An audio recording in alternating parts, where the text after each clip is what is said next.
Thank you, Andrew, and thank you to the Hague Initiative for International Cooperation for inviting me here today. It's really an honor to be here. You know, I live in Geneva, Switzerland, and some people who don't live in Europe, they know what I do, and they're like, "You live in The Hague, right?" I said, "No, I live in Geneva," but it's same idea. It's close. So it's good to be in a kindred city. So thank you, Andrew, for inviting me, and to Frank and to all the others involved in organizing this very important and timely conference. It's great to be here among friends, old and new, kindred spirits, and to be received so warmly. I have to say it's actually a bit of an adjustment because I'm coming to you from the UN Human Rights Council, a body that is composed 70% of dictatorships and other non-democracies, where when I walk in the room, I am typically greeted by the kinds of looks that if looks could kill, whether it's the looks from dictatorships, sometimes Arab tyrannies, or other despotic regimes, because we speak out for human rights victims around the world, or UN officials who could come from European countries. I get their looks when I walk in the room, or sometimes from even human rights activists who have certain radical views when it comes to Israel or the West. And so if looks could kill, I'd be dead 1,000 times. And indeed, when I was in the Human Rights Council just a few weeks ago, because we're in session right now in Geneva, when I took the floor recently, I was interrupted by two murderous regimes, the Islamic Republic of Iran, of Ayatollah Khamenei, and the Maduro regime of Venezuela. And in my short talk of 90 seconds, they interrupted me 4 times and tried to stop me from speaking. So coming here today and being received so warmly is it's a bit of an adjustment, but I'm willing to take it.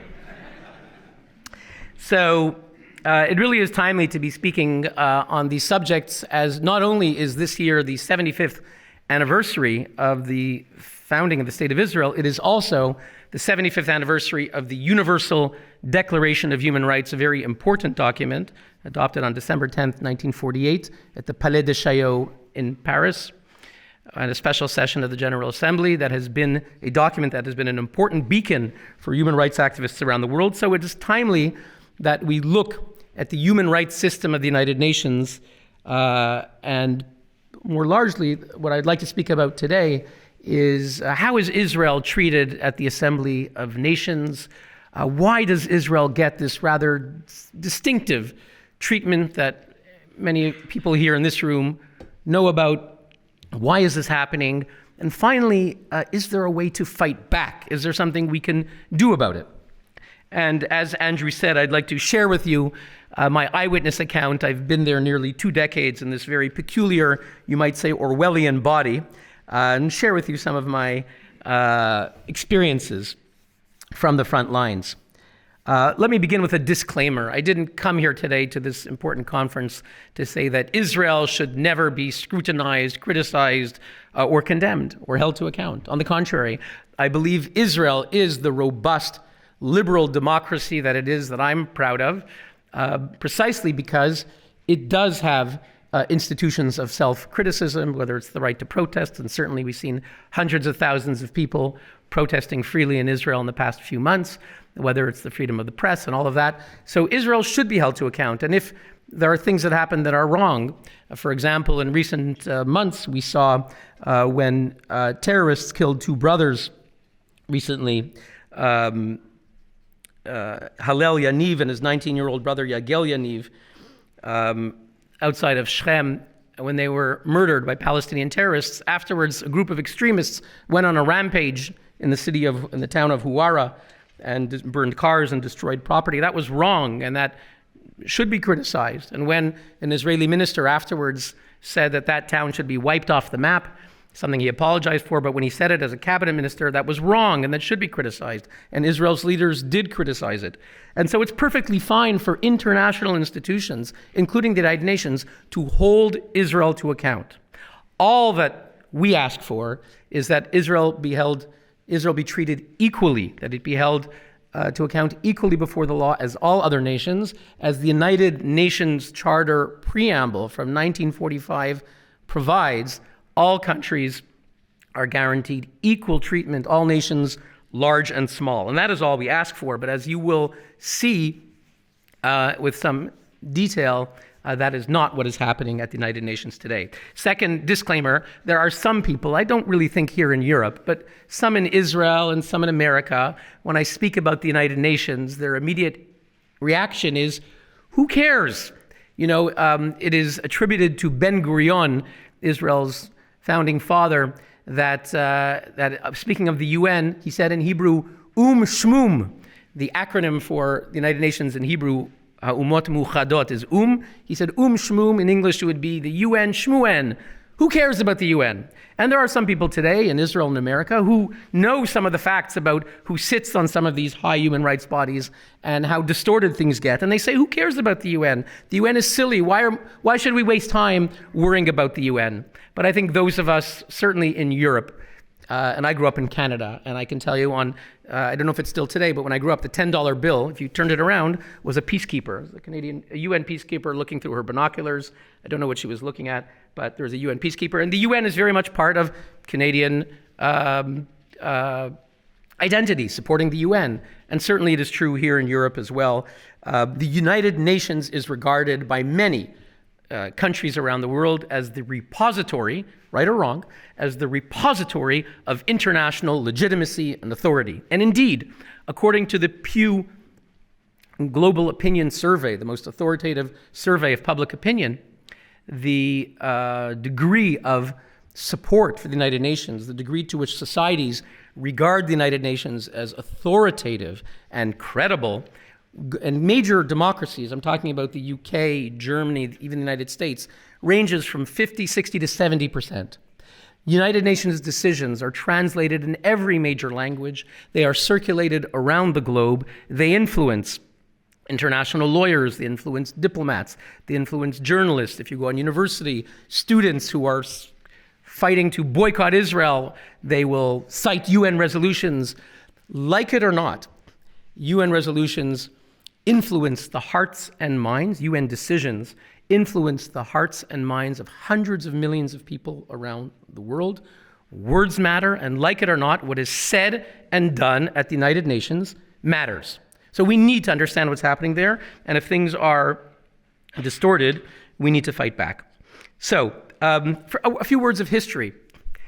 We heard about 1948 and 1947. If we speak about the United Nations in Israel, we can begin perhaps with 1947. In Jerusalem, there's a street called Chavtet b'November, which means the 29th of November. That is a street in Jerusalem named after a UN decision. On 29 November 1947, the UN General Assembly decided to vote for the partition of what was then British Mandatory Palestine into two states, a Jewish state and an Arab state. By the way, today some people say a Jewish state, that's racist. The United Nations on that date decided in that resolution to vote for a Jewish state. The words Jewish state appear in that resolution 30 times. I counted it, 30 times, Jewish state. So the United Nations voted to create a Jewish state. They didn't create it. It was created by the toil of those who built Israel with their toil and resources and all the rest. But the United Nations supported it. The Jews danced that night in Tel Aviv and Jerusalem. You see the pictures with joy. And the Arabs declared war. And the war began already then. Irregular war, and then months later, the regular Arab armies invaded when the British left. So in its early years, the United Nations was regarded as a friend of the nascent Jewish state. But over time, things changed. The United Nations changed. A body that had a large proportion of democracies changed by the 1960s. You had decolonization. You had many dictatorships coming into the United Nations, manipulated by the Soviet Union against the West. And gradually, the Arab world, having failed to defeat Israel on the battlefield, on the military battlefield, in 1948, failing to defeat Israel in 56 and 67, they looked around the world and they saw that at the United Nations, by the late 60s, by the early 70s, they suddenly had an automatic majority to condemn Israel on anything they wanted, any resolution that they would bring before the General Assembly would automatically be adopted to condemn Israel. Israel's legendary ambassador and then foreign minister, Abba Eban, said that if the United Nations were to introduce a resolution declaring that the earth was flat, it would be adopted by a vote of 154 to 8 with 4 abstentions. And that hasn't changed. The numbers have changed a bit. There's some more members, but the same is true, that the earth is flat and that Israel's responsible for it. So that was 1947. Things changed. Suddenly, automatic majority against Israel. This reached its low point, its nadir, in 1975, when the same UN General Assembly that had voted to create a Jewish state in 1947, in 1975 declared, and you will recall, that Zionism is a form of racism. Let me say that again. The UN General Assembly declared in 1975 that Zionism is a form of racism. They did not condemn an action of Israel. They did not condemn a policy of Israel, a practice of the government. The very idea of a Jewish state, the idea of Jews have the right to return to their ancient homeland, recognized in the Balfour Declaration, enshrined in international law in 1922 in Geneva at the League of Nations. Suddenly, the very idea of a Jewish state was singled out, denounced, demonized as racist. In the post-war world after the Holocaust, nothing could be more pernicious than to be racist. The United Nations was founded in response to atrocities that shocked the conscience of mankind. Racism, to be racist, is to be an enemy of humanity. It was not accidental that they declared the very idea of a Jewish state to be racist. Bear in mind, I spoke of decolonization. In the 1960s, you had dozens and dozens of new nations joining the UN under the banner of national self-liberation. But suddenly, the aspiration of one people to be free in their ancient homeland, the Jewish people, Zionism, was singled out and denounced and demonized and delegitimized as racist. This was an attempt, indeed, to demonize and delegitimize the state of Israel, and by extension, to demonize the Jewish people. Now, thankfully, 16 years later, with the fall of the Soviet Union, almost at the exact same moment that the Soviet Union fell, this odious text was repealed. And that was a great thing.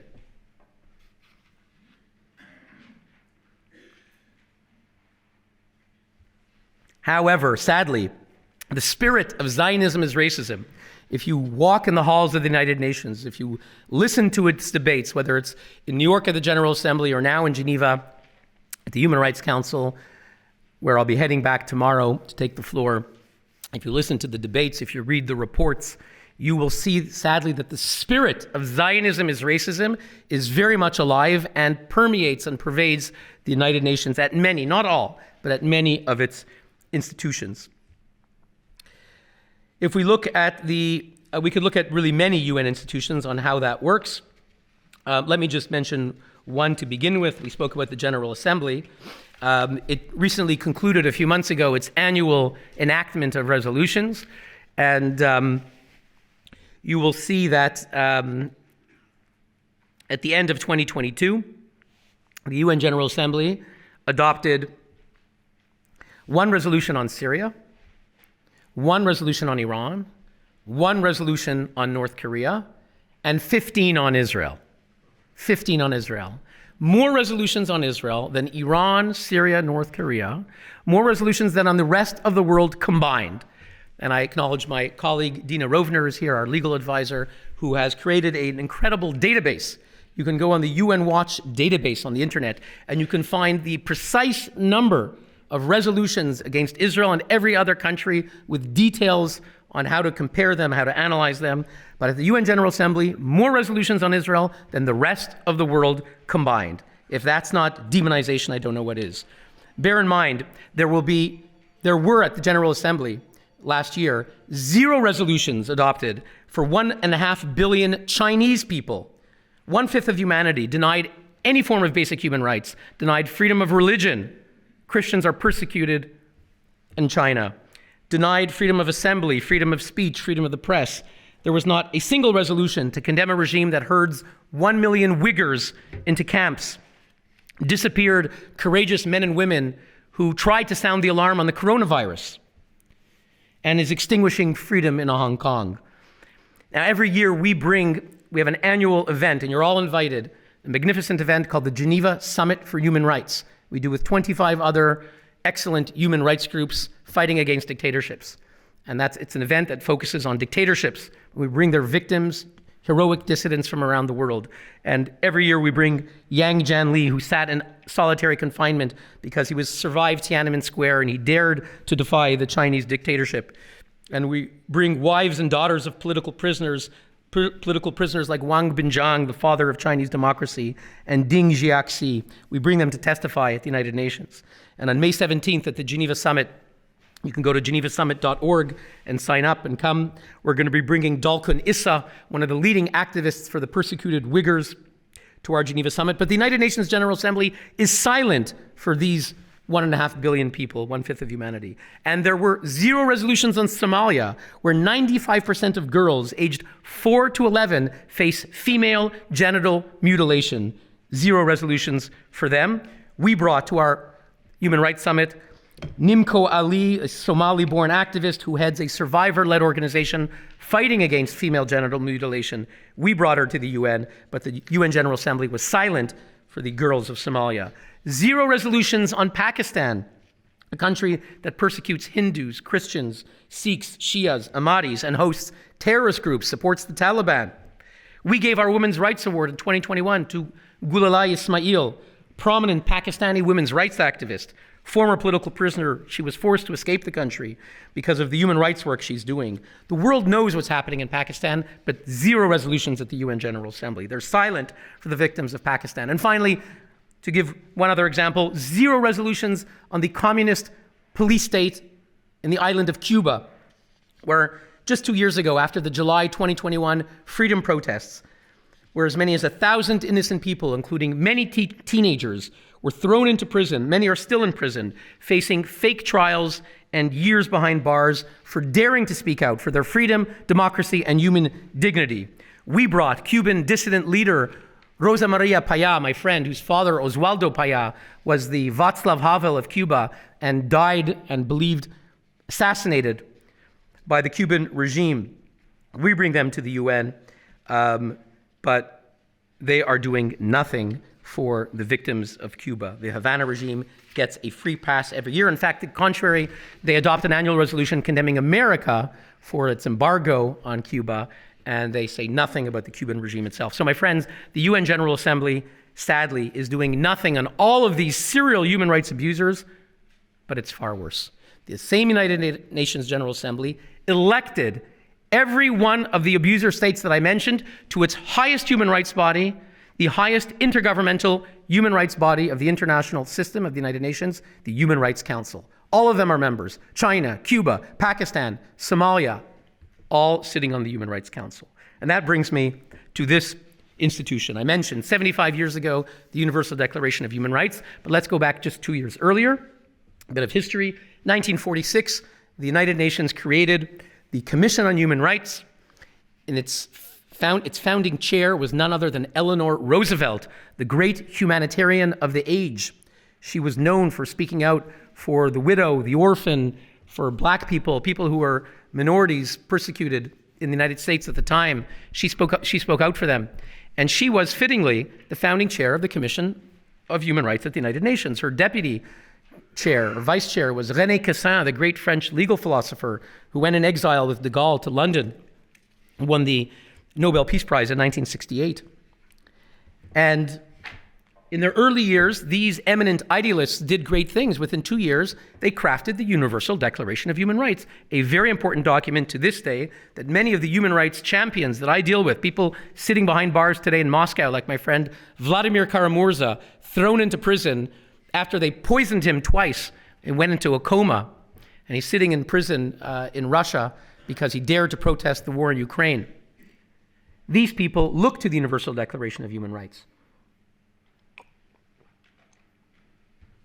In its early years, this body did good things, but like the United Nations as a whole, over time, it became hijacked. It shifted. Instead of being a body of individuals, eminent idealists like Eleanor Roosevelt and René Cassin, it switched to being a body of governments. And you could say ironically, absurdly, paradoxically, the composition of this body, instead of being nation states that care about respecting human rights, on the contrary, it became nations whose only expertise on human rights is on trampling human rights. So regularly, as I mentioned before, China was a regular member of the Human Rights Commission, Cuba was a member of the Human Rights Commission, infamously Sudan, which was committing genocide in Darfur, was a member of this Human Rights Commission. And most infamously, I would say, in 2003, the Commission on Human Rights elected as its chair the representative of the Libyan regime of Colonel Muammar Gaddafi. 1946, Eleanor Roosevelt, founding chair. 2003, Libyan brutal dictator. There's some young people here in the audience who may not remember, but Colonel Muammar Gaddafi for several decades was one of the most brutal dictators the world has ever seen. He used to torture, rape people, awful person, supporter of terrorism. 2003, Colonel Gaddafi's regime, chair of the Human Rights Commission, really reached its low point. Even Kofi Annan, who was then Secretary General, had to recognize that something was wrong. And indeed, 2 years later, in 2005, in a famous reform proposal that he submitted called In Larger Freedom, Kofi Annan acknowledged what we had always been saying, that the Human Rights Commission had become selective, politicized, and in his words, was, quote, casting a shadow upon the reputation of the United Nations as a whole. These are his words, Secretary General of the United Nations. And he proposed to scrap the Commission on Human Rights, which had never happened before, and to create a new body. And within 1 year, they did it. They scrapped the Commission on Human Rights, and they created a new body called the Human Rights Council. But the politics of the UN being what it was, we have this new and improved body called the Human Rights Council. It's been in existence now for some 17 years. Who are the members today of the new and improved Human Rights Council? I mentioned some of them before. This is 17 years after the reform, right? The reform, where Kofi Annan said we need to have members who have a solid record of upholding the highest standards of human rights. The members today, 17 years later, after the reform, include, as I mentioned, the police state of Cuba, includes Qatar, which enslaves migrant workers. Thousands died to build their World Cup. China, where 1.5 billion people have no freedom. Eritrea, where there's forced labor that amounts to slave labor. It's why people flee across deserts into Egypt and Sinai into Israel from Eritrea. Pakistan, a member where a Christian mother of 5 was condemned for blasphemy. She was on death row for years. We brought her husband to speak. I'm speaking about Asia Bibi from Pakistan. Kazakhstan, a repressive regime that fires on its own people. 70% of the current Human Rights Council are either full-on dictatorships or other forms of non-democracies. So, as you might imagine, many of the world's worst dictatorships get ignored at the Human Rights Council, which is currently in session, which will adopt its resolutions next week of its annual March session. Now, with my colleague Dina's help, on our database, we calculate the resolutions. We come up with certain very simple statistics. And we calculated that since the council was created, 17 years, there have been 4 resolutions on Russia. Okay, I'll start with 0, as I mentioned. 0 on China, 0 on Egypt, 0 on Pakistan, 0 on Saudi Arabia, 0 on Turkey, 0 on Zimbabwe. Most of the world is 0. But then there's a few countries that do manage, that are unable to stop some accountability. And here are the some that get criticized. 4 on Russia. In 17 years, 4 on Russia, 13 on Iran, 15 on North Korea, the Human Rights Council, 41 on Syria, and 99 on Israel. 99 on Israel. More on Russia, Iran, Syria, and North Korea combined. This is the UN's highest human rights body, whose founding principles are objectivity, non-selectivity, impartiality, universality. And so these resolutions on Israel, and they're about to adopt 4 next week, these only condemn Israel. They make no mention of Hamas, Islamic Jihad, Fatah, their terrorism, firing thousands of rockets on innocent Israeli civilians, not mentioned in these resolutions. As I said, if Israel's held to account in a fair resolution, we should have no objection to that. But that is not what is happening in these texts. You know, it's not just the numbers, it's also the language. It's also the language of the resolution. And if you see on our UN Watch database, you will see that the norm the UN is a diplomatic body. When they do criticize a few resolutions on various countries, when they did finally have some criticism of Sudan, they begin with diplomatic language. The UN is a diplomatic body. They begin by welcoming something that Sudan did. They met a UN official. We welcome that. We commend Sudan for a peace agreement they signed. Welcome, commend, and so forth. When it comes to Israel, one of the only countries, there is none of this language. Even if Israel has welcomed the High Commissioner for Human Rights and the Special Rapporteur on this and the Special Rapporteur on that, never any acknowledgement of anything good Israel has done. Because if your purpose is to cast someone or something as diabolical, something that is evil, nothing good can be said of something that is evil. And so at the Human Rights Council, in all the 99 resolutions on Israel, there's not a single good word. Even if other international bodies that are not the UN, the Quartet, might acknowledge things that Israel has done, concessions and so forth, never a positive word in these resolutions. It's not just the numbers, it's also the language, distinctive against Israel. What is an example of these resolutions? I'll just mention one. In May 2021, not long ago, there was a war between Hamas and Israel. Hamas fired thousands of rockets at Israeli cities. Israel went to target the source of the rocket fire, rather surgical strikes, as much as any country could do them.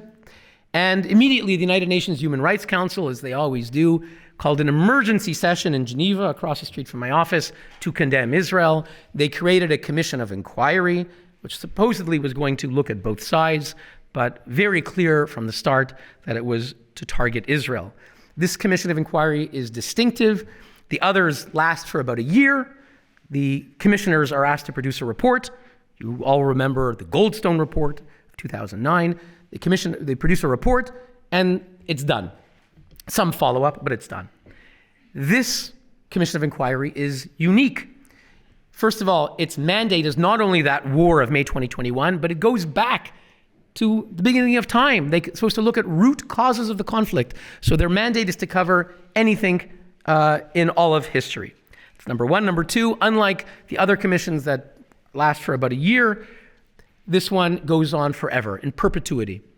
And who did they pick? In case we were unsure of where it was going, who did they pick to be their commissioners? I'll mention the chair of the inquiry is a woman named Navi Pillay. She's the former UN human rights chief, former judge from South Africa, actually was on a international court as well. And she was chosen as the chair. She's also someone who has signed petitions lobbying countries, and I quote the headline of a petition she signed, a letter to countries, sanction apartheid Israel. I'll say that again. Sanction apartheid Israel. Navi Pillay signed a letter, joint letter, to countries urging governments, lobbying governments, to sanction apartheid Israel. She was appointed chair of the inquiry to examine whether Israel, among other things, has systemic racism. I wonder what her conclusion will be. I'm sure she's very impartial. How absurd. Before I was doing UN Watch, I was an attorney in New York. If I had a client and went before a judge, and the judge had declared my client had lobbied against my client and said this client is as guilty as can be, and that was the judge, I would request that the judge recuse herself. And if for some reason she would refuse to, I would appeal, and within moments there'd be a decision and the judge would be disqualified. And I'm sure the same is true in every other decent country with the rule of law. But here at the United Nations, it's not how it works. Dina, my colleague, wrote a very powerful appeal, a request for Navi Pillay to recuse herself, and they immediately dismissed it. They didn't want to look at it. We cited the UN's own principles. The UN has its own manual on fact-finding missions. It says they must be impartial. They say any prior statements that are not impartial will disqualify the person. And I only mentioned one of her statements, and there are dozens.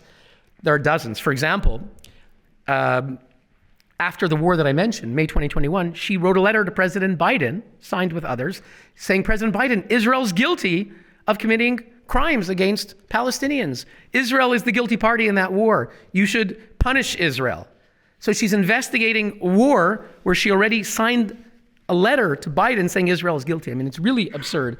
And we asked that she recuse herself, and she completely ignored it. So this is a commission of inquiry. And just to give you a twist from The Hague, she was appointed by she was appointed to this commission of inquiry by the then president of the Human Rights Council, was the ambassador of Fiji, whose name is Najat Shamim Khan. Najat Shamim Khan was the president of the Human Rights Council. She appointed Navi Pillay. An absolutely unethical thing to do, to appoint the most biased person you could imagine to be the chair of an inquiry. She appointed Navi Pillay. Then Najat Shamim Khan was named here in The Hague to be deputy prosecutor of the International Criminal Court. She's deputy prosecutor of the International Criminal Court. And sure enough, Navi Pillay, now head of this biased commission of inquiry, came to The Hague to meet the deputy prosecutor of the ICC, the lady who appointed her, who appointed the biased person. And she said, we're going to be producing things against Israel. We want to give you our conclusions so you in The Hague, the International Criminal Court, can fuel and empower your investigation against Israel for war crimes. So it's completely unethical and corrupt system going on here. So that is an example of what a resolution of the Human Rights Council can do. They created this commission of inquiry, which I don't call a commission of inquiry, as I said, in terms of its objectivity, and in terms of how long it lasts, it seems to me more like a inquisition, not an inquiry, but an inquisition. And Navi Pillay has all the impartiality of Torquemada.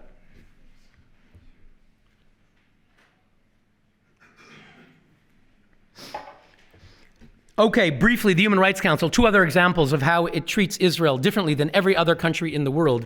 As we meet today, on 29 March 2023, in Geneva, I should be there, but I wanted to be here at this conference because I thought it was more important to be here, so I sent in a video statement. They are meeting right now in a special day. Today is Hate Israel Day. That's not what they call it, but that's what it is. The Human Rights Council, at every session, they meet 3 times a year, September, March, and June. At every session, they follow a fixed agenda, 10 agenda items.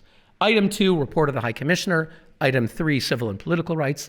Item 4, human rights situations around the world that require the Council's attention. On item 4 last week, you could speak about 193 countries.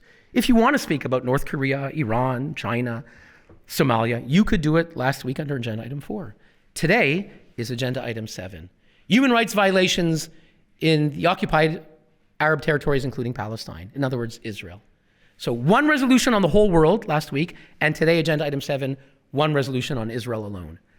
No other country in the world, not the Islamic Republic of Iran, which is slaughtering women protesters, torturing them, raping them in prisons as we speak, arrested 20,000 people for protesting. There is no agenda item on Iran. Not North Korea, which runs concentration camps, one of the most horrific places on the planet. Not Syria, where 500,000 people were killed in the past decade. Not Russia, which is destroying innocent people, bombing Ukraine to smithereens. No other country in the world has its own agenda item. If they are addressed, it's under the universal agenda item 4. Only Israel, the only country in the world, a fixed agenda item. Israel could have made the most conciliatory action, could have pulled 10,000 of its citizens outside of Gaza, handed it to the Palestinians. There's the Day Against Israel. It's happening right now as we speak in Geneva, and it's Hate Israel Day. And that's where I've noticed, there's a lot of psychology that happens here. I see all these diplomats, and for so long during the year, they're silent. There's no emergency session on anything that Saudi Arabia does, and there's never been an emergency session on Pakistan, and you can go down the list. And it's this rusting machinery, very important machinery if used, and suddenly something happens in Israel, it springs to life, and it seems that all that moral energy that was not used on the world's worst dictatorships, they use against Israel, and suddenly they feel virtuous. So today is Hate Israel Day. Israel will be condemned for about 3, 4, 5 hours by the worst dictatorships in the world.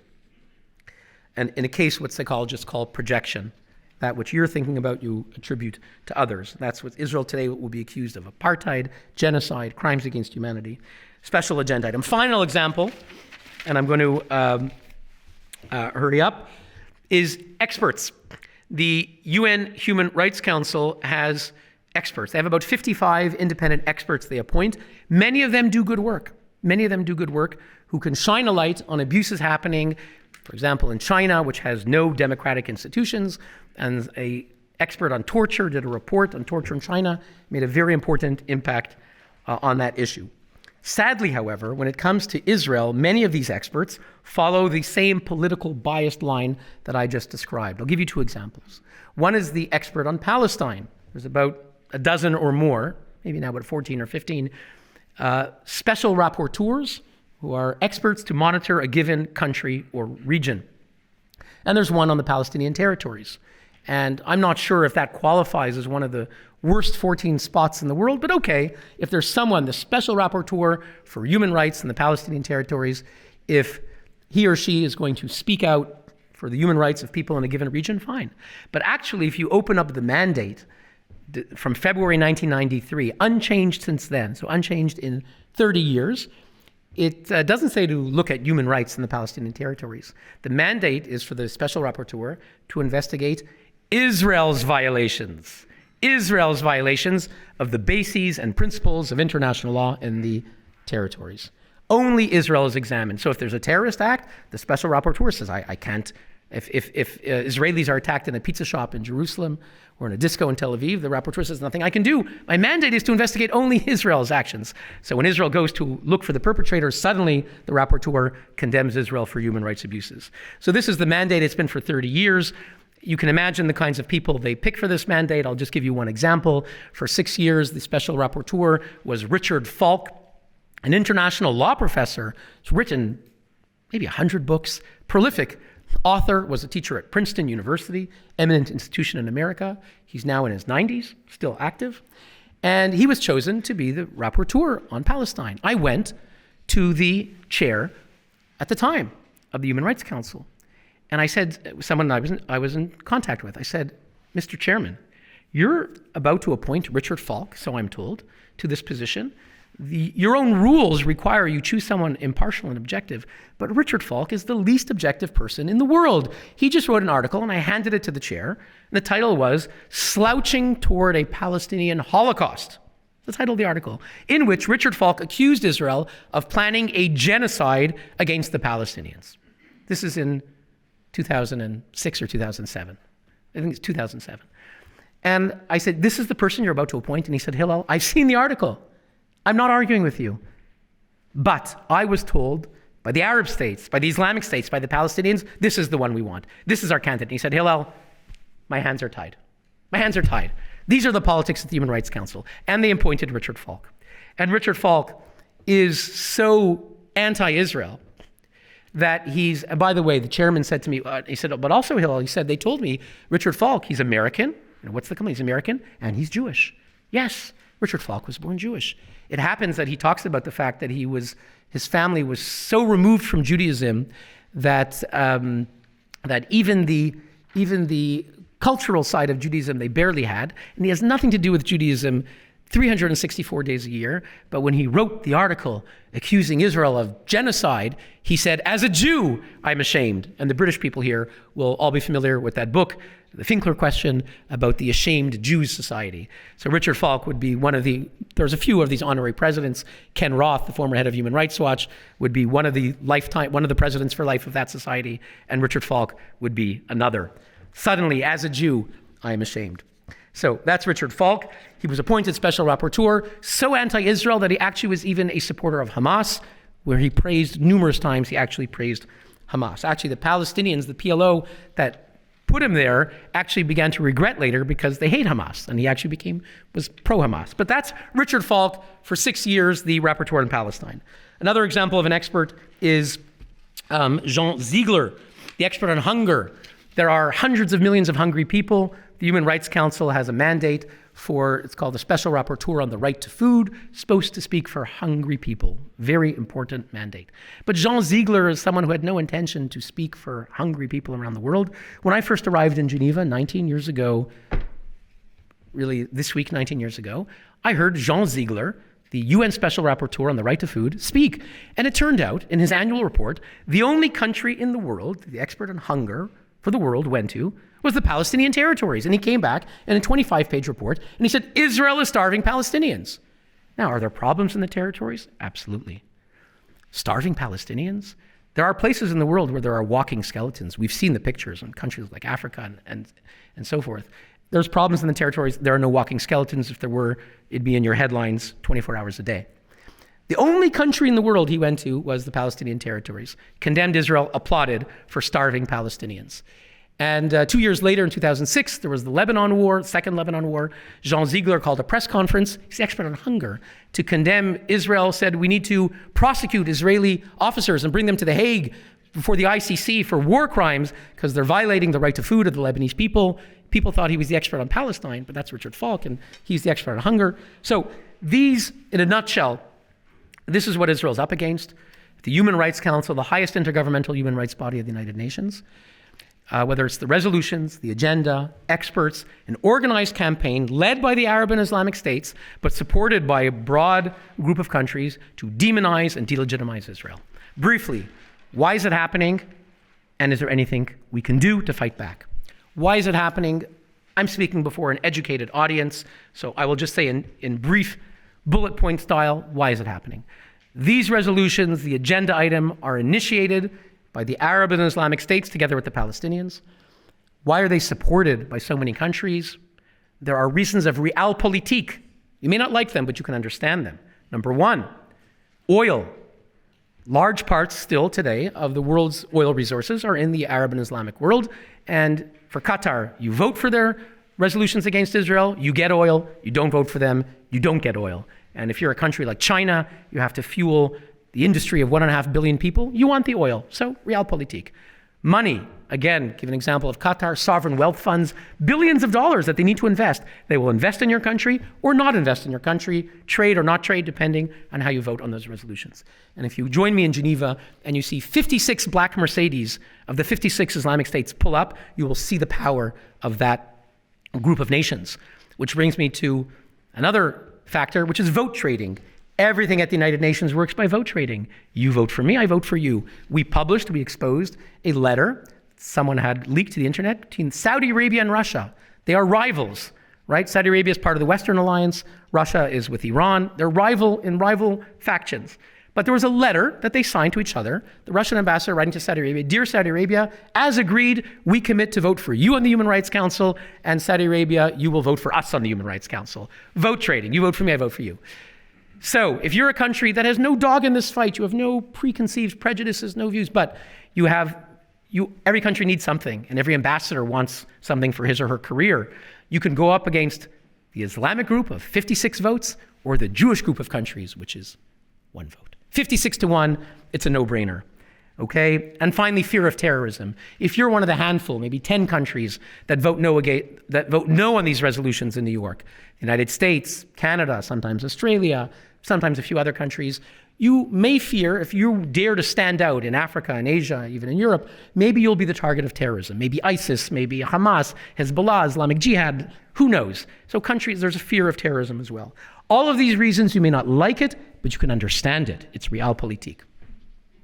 In my opinion, I have to be honest with you, sitting at the UN, I nevertheless don't believe that that's the only reasons. When I see European diplomats raising their hands to vote against Israel, and Europe, 2/3, the Netherlands and all the other countries of EU, 2/3 of the resolutions in New York, of the 15, 10 out of 15, the EU votes yes. They vote for the biased resolutions. When I see them voting for the biased resolutions, do I see them forced by the oil and the money? No, not always. I see many of them very, very confidently, very comfortably condemning Israel. And I have to, in my own observations, I have seen at the Assembly of Nations that I recall the words of the great historian Jacob Talmon, that Israel today seems to be treated as the Jew among the nations. If here in Europe, in the Middle Ages, when there was the Black Plague, immediately there was calls that the Jews poisoned the wells. Today, if there's human rights abuse around the world, if you at the Human Rights Council, Israel is responsible for human rights abuse. The World Health Organization, Israel the only country condemned for health rights. Israel the only country condemned for women's rights. Today, it seems indeed that Israel is scapegoated as the Jew among the nations, also called the new anti-Semitism. It's not only realpolitik, There are also, we were talking about human beings here, there are also supra-rational factors at play. Now, this is a very depressing picture. Is there anything we can do about it? And some people say to me, Hillel, what you've described is so monumental. There's nothing we can do. You should just give up.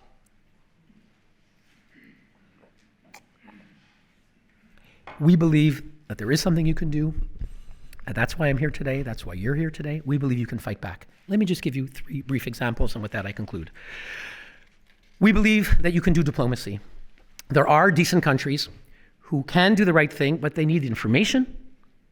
That's what we all need to do. Make sure the right decent countries where there's potential get the right information, and they need to be prodded. Diplomacy, advocacy, lobbying, you can choose your word. And we meet with decent countries in Geneva, in New York, and in the capitals and try to get them to do the right thing. A few times it worked. You will recall the case of Durban, the Durban conference of 2001 on racism, where a conference that was supposed to be against racism actually became an anti-Semitic conference. Thousands marched in the streets under banners saying Hitler was right, Zionism is racism, Israel is an apartheid state. Jews who went to the conference as human rights activists for others, not for Jewish causes, had to flee out of fear for their own safety. And at that time, in 2001, the United States and Israel pulled out. In 2009, there was the sequel to the conference in Geneva, and it was across the street from our office, known as Durban 2, and it was the follow-up conference, and we urged countries to pull out. We said the red lines were being crossed once again, and this time, not only the US and Israel, but 10 countries pulled out.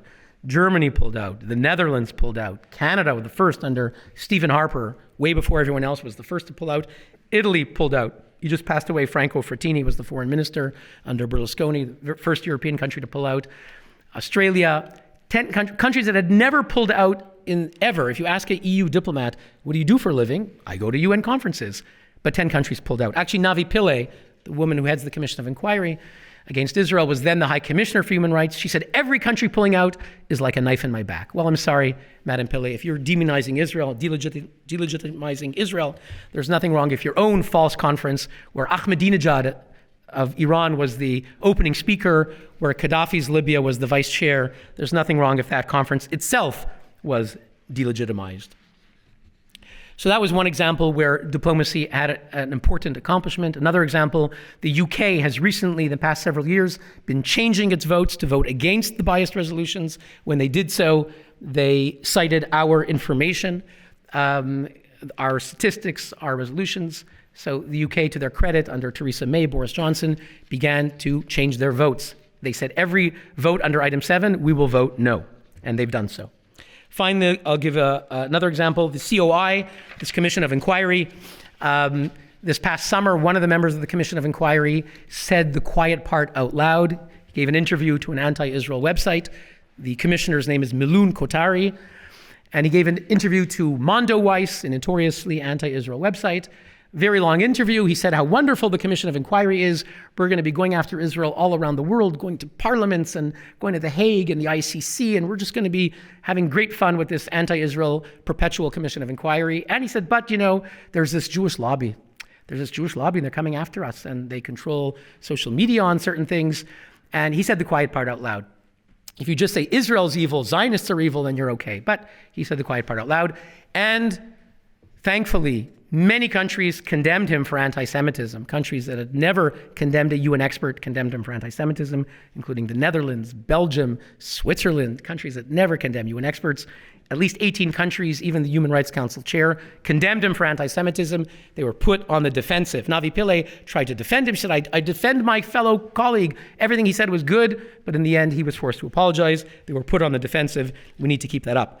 So diplomacy can sometimes work. But I'm not going to lie to you. In many cases, it doesn't work, and in many cases, we lose the votes. In that case, I believe what is essential to do is to explain to the world what these votes mean. It's not just the fact that the votes won. If the world understands who stands behind the votes, it's a different ballgame. And that's why we need to educate public opinion. There's diplomacy. You also need to educate public opinion. And so, many people around the world, when they hear the Human Rights Council next week is going to adopt 4 resolutions condemning Israel, when they read the headline, UN Human Rights Council said, they, in their minds, and this in the Netherlands, for sure it's the case, many people imagine, it's like, and the Lord spoke to Moses at Sinai. It's gospel. They imagine the UN Human Rights Council, they imagine men with long white beards, dressed in white robes, strolling along Mount Olympus, basing their decisions on facts, logic, law, morality, when nothing could be further from the truth. When sitting around the table at the Human Rights Council are not Aristotle, Socrates, or Plato, but Gaddafi, Castro, and the House of Saud. And that is a truth that we get into the world's consciousness every day.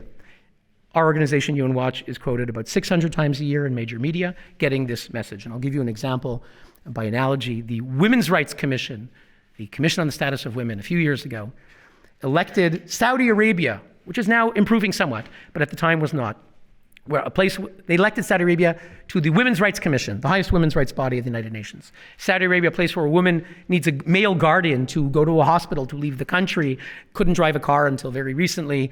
One of the worst places in the world for the rights of women, elected to the Women's Rights Commission. And it appeared nowhere. There was no headline. No one knew about it. But, in the bottom of a document, and we're UN Watch, we found the document. And we exposed it.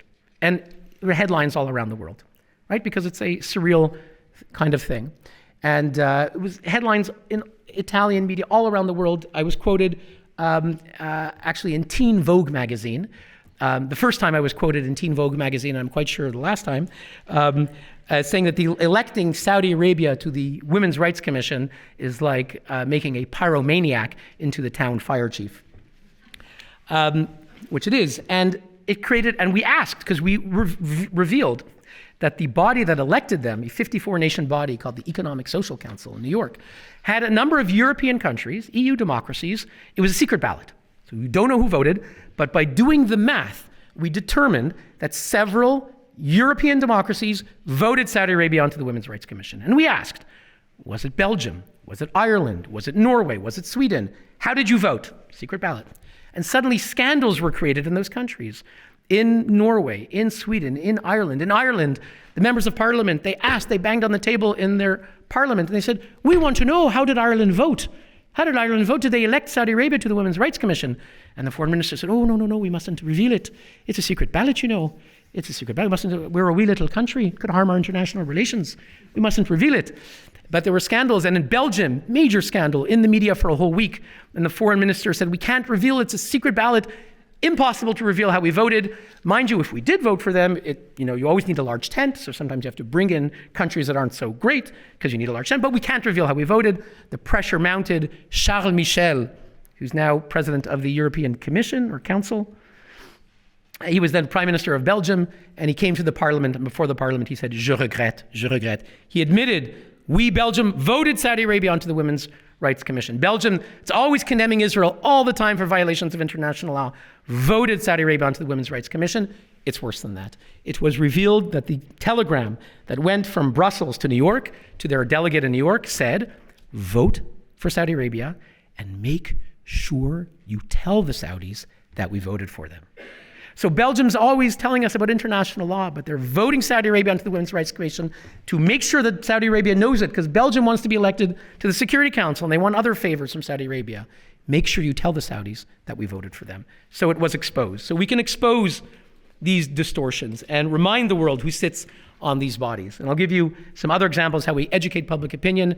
As was mentioned on YouTube, I'm going to finish in 2 minutes before I get pulled off the stage. We brought the son of Hamas before the Human Rights Council. Mossab Hassan Youssef, his father, was one of the founders of Hamas, and he said the Palestinian Authority is the enemy of the Palestinian people. And his simple words of truth were seen 10 million times on YouTube and seen around the world. And we brought Colonel Richard Kemp and others to say the truth. And my final example of how we fight back, I mentioned abusers of the UN experts like Richard Falk, the expert on Palestine for 6 years.